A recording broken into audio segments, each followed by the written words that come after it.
Hello, welcome to another INFJ ramble. Tonight I am going to touch on the topic being alone versus being lonely. I know I have probably made several videos on this topic that I like revisiting topics just because I note that every time I revisit something, it's because I've extracted more information on the subject matter. You know, it's almost like when you're digging, um, and I feel like INFJs love doing this. We like to get to the root of the situation, and sometimes that takes time, you know. And I've been exploring this topic for years, and I definitely have a newfound awareness on it, and I'd like to share it with you. So, I came across a forum, and an INFJ was wondering if it was normal to feel lonely. I presume this is a less mature INFJ just because I could identify with what they were saying. I could identify with their perception because I went through that when I was younger. But now that I'm older and I have a new relationship with being alone, um, yeah, huge difference. Huge difference. I think when I was younger, I did feel lonely, and I think maybe you can relate to that.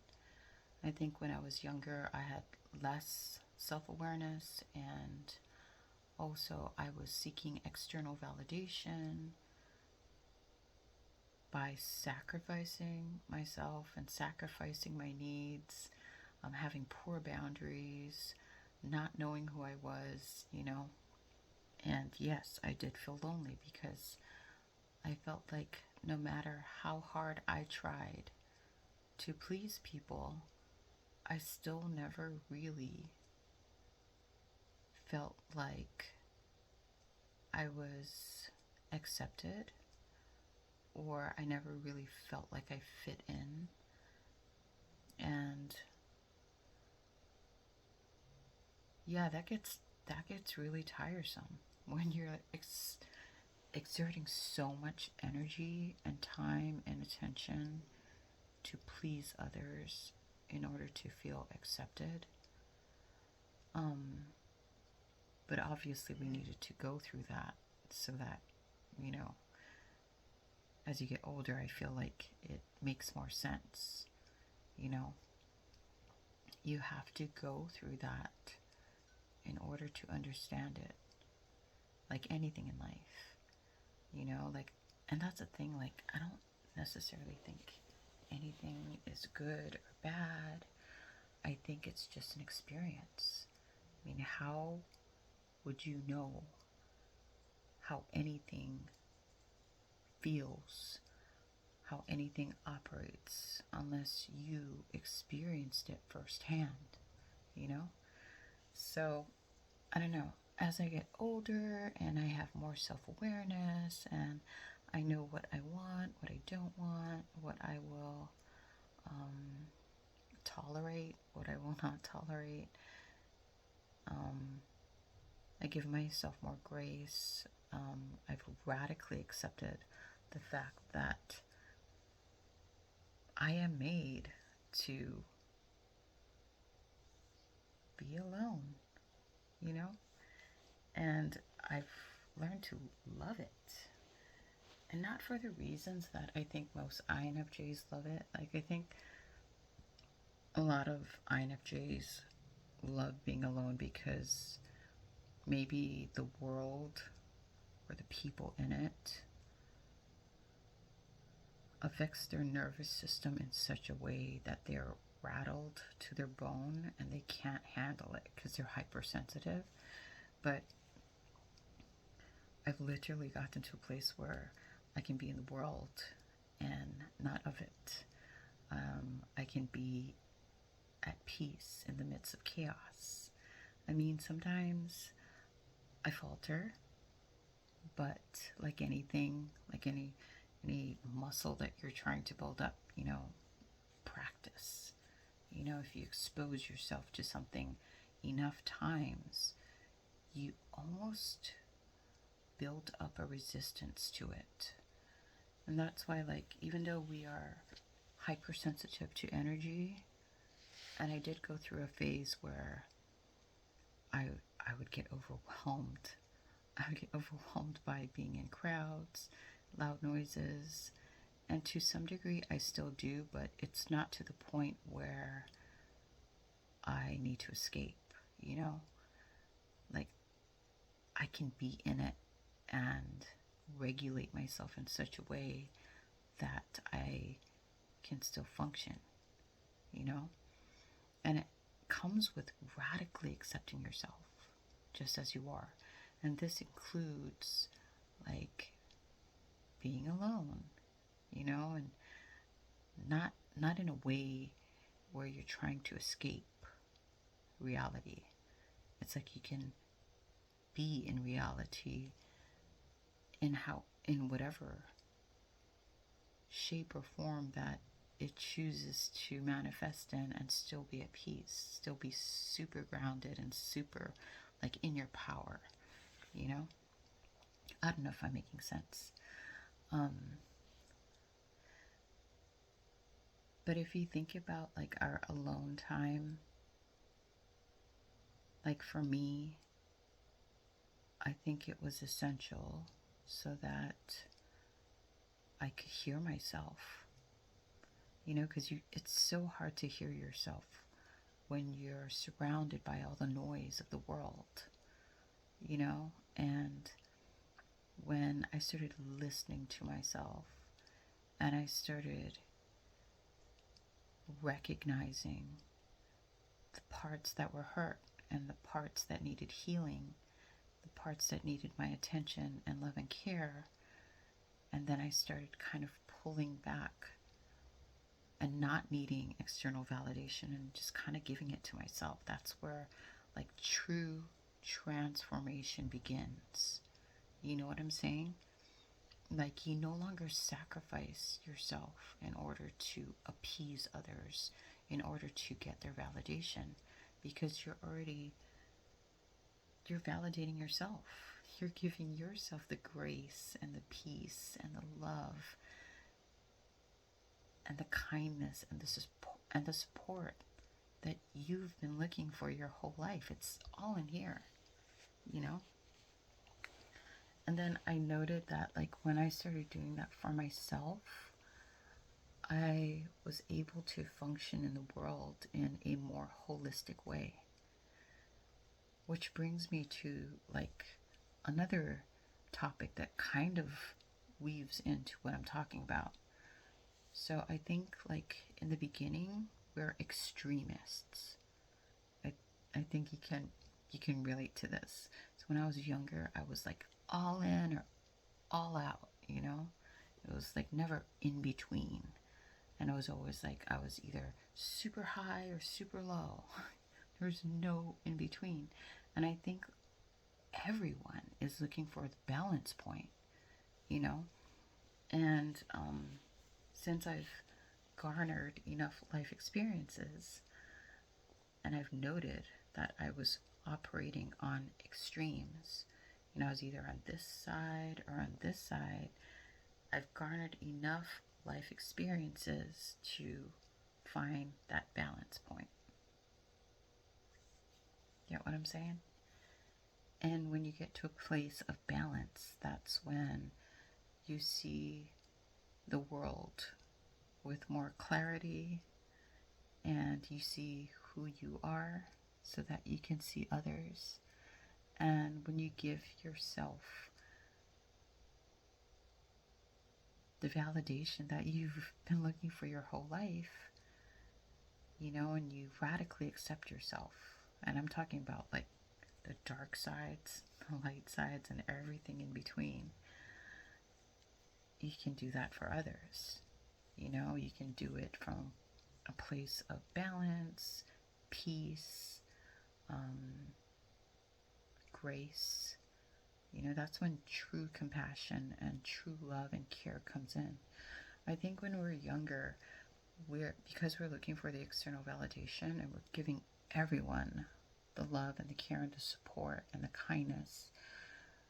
In some regards, we were also like kind of looking to get a return on that, but we never really did.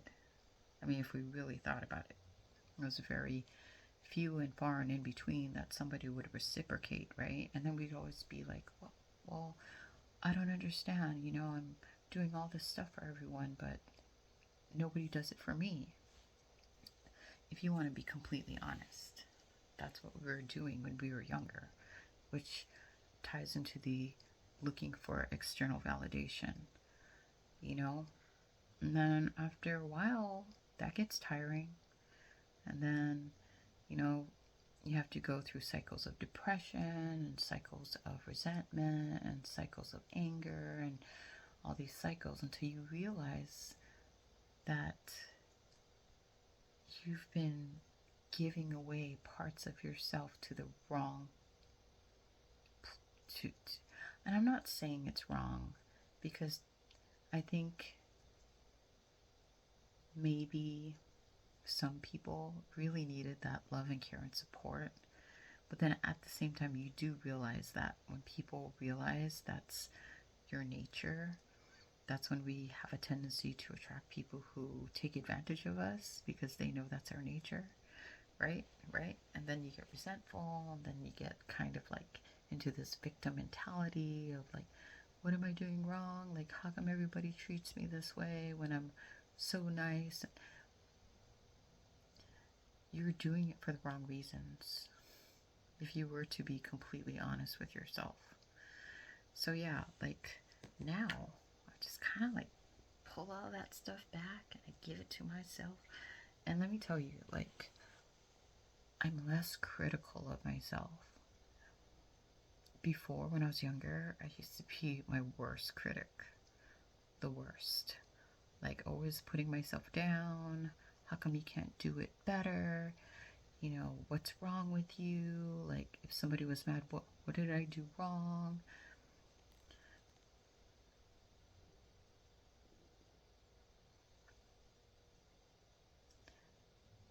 We were just putting or pouring ourselves into spaces that was never going to give us the validation that we needed. And that doesn't even really matter, because if you can't accept yourself, it doesn't matter, who accepts you outside of yourself. You need to accept yourself, and then everything else follows suit. It's an inside job. And a lot of the times we get in our own way, we get in the way of our own happiness, our own success, our own well-being, in order to appease things outside of ourselves when we should be giving it to ourselves. And it's not selfish. It's weird because we were brought up thinking that if we were to think of ourselves, it's selfish. Now, this pertains, I think, predominantly to the INFJ type, because it's all about turning weaknesses into strengths,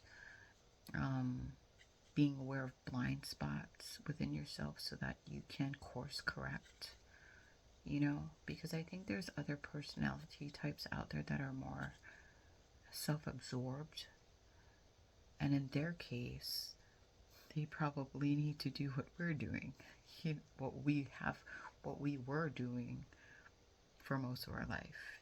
Like if someone is self absorbed and they're not really thinking about others, I think they need to practice what we were practicing in order to find that balance point.